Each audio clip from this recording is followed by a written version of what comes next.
How many of you know what PTSD is? Post-traumatic stress disorder.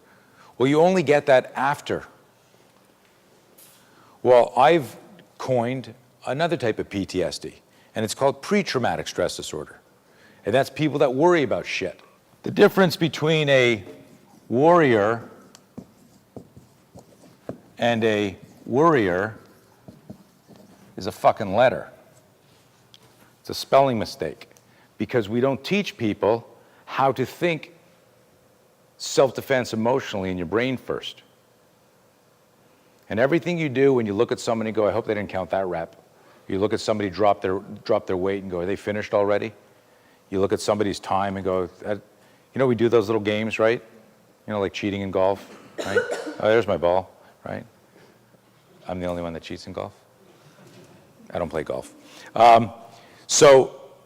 But all of those are like little fear-based distractions, because you should only be competing with yourself. You can't compete with somebody else's time. Does that make sense? I mean, you can, if you're that world-class athlete, but when you're dialing in your own movement and figuring out your own groove, the only person that can give you any feedback is you. Just real quick answer. What's the opposite of courage? Real quick answer, throw it out there. Okay, is that the opposite of courage? Cowardice, right? What if I told you the opposite of courage was more literally discouraged? That if I told you everybody knows what they should do, but then they get this mental imprint or idea that doing that might be a problem. And so fear discourages us from being courageous. And you only get good at this stuff by practicing it. How many of you always send back food that isn't cooked the way you ordered it? Look around the room. Do you always? Yes. Always? Good. 2, 3. 3 in a group of almost 40. How many of you have gotten stuff where you ordered it medium rare and it came well done? You went, fuck. Because you, for whatever reason, if I say something, someone's going to spit my food, they're going to throw it on the floor. I don't care what you think, whether it's just even the fear of the confrontation. If you have fear, who left their iPhone on and left it near my computer?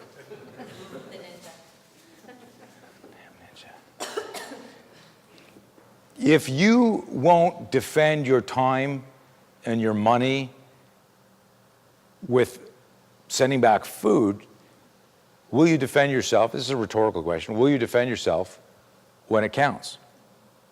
I hope so.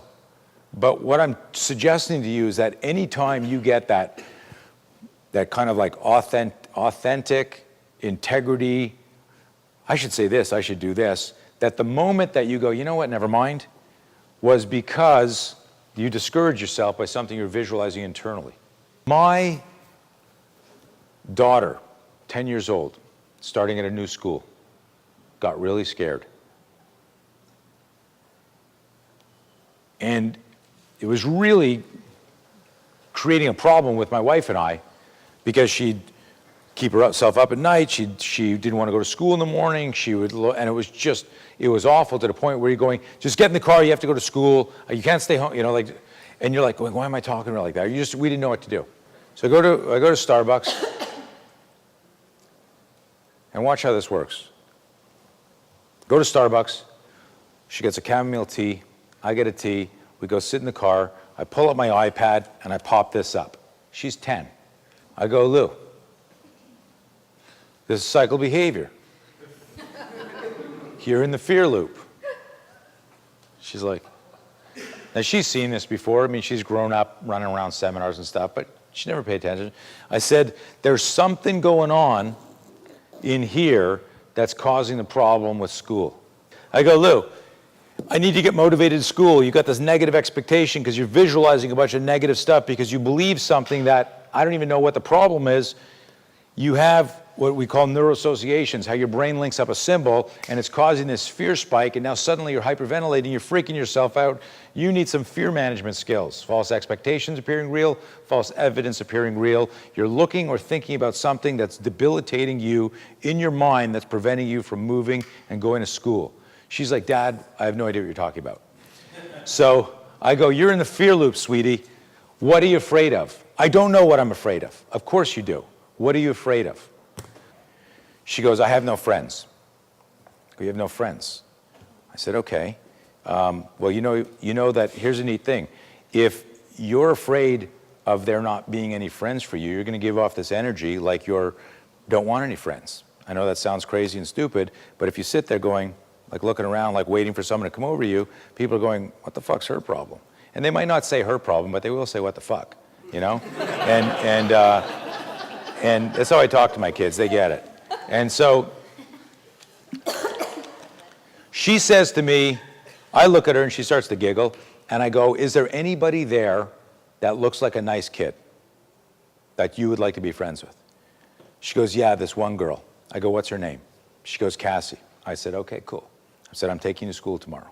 Dad, what are you going to do? Dad, don't embarrass me. So we get to school, I go, which one's Cassie? No, Dad. Which one's Cassie? Tell me right now, or I'll call her out. You know? She goes, that one there. And she covers her head and she walks and I go, hey, Cassie. She turns around. She's talking to the 4 girls. I go, Cassie, come here. She's like, you know, she did everything wrong. She came over to the stranger, right? You know, I went, here's my card. I said to her, Cassie, I said, my daughter says that you look like a really nice person and she would love to be your friend. And I said, I know you have a bunch of other friends, but she's new at the school and she's really scared about not having any friends. And you might be really busy with your other friends, but if you can fit her in, that'd be so awesome. Cassie goes to, she says, okay, yeah, I know who Olivia is. I said, okay. She walks back to her friends who are like, you know, the 10-year-olds going, who's that guy? What's, you know? And she walks and she sees Olivia 10 feet back in line.